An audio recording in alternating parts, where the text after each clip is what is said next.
देखिए, एनडीए की सरकार में दलित पीड़ित शोषितों को उचित सम्मान नहीं मिल रहा है। एनडीए से लोकसभा चुनाव में झूठ बोल करके प्रचार प्रसार करवाया, प्रधानमंत्री के नामांकन में बुलाया, उपयोग कर करके फेंकने का काम किया। ठीक उसी कड़ी को बढ़ाते हुए कड़ी में जीतन राम मांझी जी ने कल जहानाबाद की धरती पर कहा है कि हमको सम्मान नहीं मिलेगा तो हम एनडीए छोड़ देंगे। मंत्री पद में कुछ रखा हुआ नहीं। यू टर्न ले। नमस्कार, आप देख रहे हैं खबरीलाल लाइव और मैं हूँ आपके साथ निधि सिंह।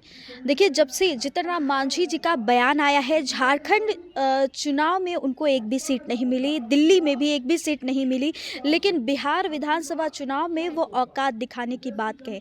लेकिन इस पर यू टर्न लेते हुए उन्होंने कहा कि ऐसी कोई बात नहीं है। बिहार सरकार में उनके बेटे मंत्री भी हैं। बातचीत करेंगे। अभी हमारे साथ बातचीत करने के लिए पशुपति पारस कुमार की जो पार्टी है उनके महासचिव केशव प्रसाद सिंह जी हैं।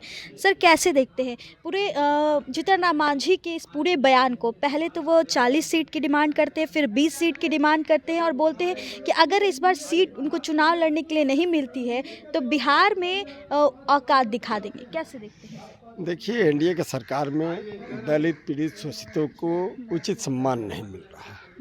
आपने देखा कि कुछ दिन पहले जो दलितों का भगवान के रूप में दलित समाज अपने आप को मानते हैं, बाबा साहब भीमराव अम्बेडकर साहब को, उस ढंग को अमित शाह जी ने सदन के अंदर में किस ढंग से अपमानित करने का और बात बोलने का काम किया। उसी कड़ी में जो भी दलित नेता हैं, पहले उनके साथ पशुपति कुमार पारस जी उत्तर भारत के बड़े दलितों का नेता थे, उनको अपमानित किया, उनको लोकसभा में एक भी सीट नहीं दिया। एनडीए से लोकसभा चुनाव में झूठ बोल करके प्रचार प्रसार करवाया, प्रधानमंत्री के नामांकन में बुलाया, उपयोग कर करके फेंकने का काम किया। ठीक उसी कड़ी को बढ़ाते हुए उत्तर भारत के ही दलितों के बहुत बड़े नेता जीतन राम मांझी, बिहार के पूर्व मुख्यमंत्री हैं, उनको भी उपयोग कर रहा है। और झारखंड का चुनाव हुआ, विधानसभा में एक भी सीट नहीं दिया, जबकि झारखंड में मुसहर भूइयाँ समाज का बहुत बड़ा आबादी है, बिहार में भी बहुत बड़ा आबादी है, बहुत अधिक वोटर है। दिल्ली विधानसभा का चुनाव हो रहा है, दिल्ली में भी आप लोग जानते हैं कि पूर्वांचल और बिहारियों की संख्या अधिक है, काफ़ी प्रभावशाली है। उसमें भी जो सबसे अंतिम पावदान पर मुसहर समाज के लोग खड़ा है, चाहे भूइयाँ समाज के लोग हैं, वो रोजी रोटी रोजगार के लिए दिल्ली में जाकर के प्रवासी बने हुए हैं, उनका भी मतदाता बहुत अधिक है, लेकिन उनको वहाँ भी अपमानित करने का काम किया गया है। यानी दलित का वोट एनडीए को चाहिए, दलित नेताओं को सम्मान नहीं चाहिए। तो किसी का भी सम्मान पर ठेस पहुँचेगा तो निश्चित रूप से इस ढंग का विचार रखेगा। उसी कड़ी में जीतन राम मांझी जी ने कल जहानाबाद की धरती पर कहा है कि हमको सम्मान नहीं मिलेगा तो हम एनडीए छोड़ देंगे। मंत्री पद में कुछ रखा हुआ नहीं। यू टर्न लेने का भी काम किया। देखिए, ठीक बात है, अभी एनडीए में है, कल तो अलग नहीं हो गए। अपनी दिल का बात को उन्होंने रखने का काम किया है। ठीक है, एनडीए के नेता उनसे बात किए होंगे, मनाए होंगे, बिहार एनडीए में भी हिस्सा है, उनके बेटा मंत्री हैं, पार्टी के लोगों का दबाव पड़ा होगा, यू टर्न लिए हैं। लेकिन अंतरात्मा की आवाज़ निकल चुकी है।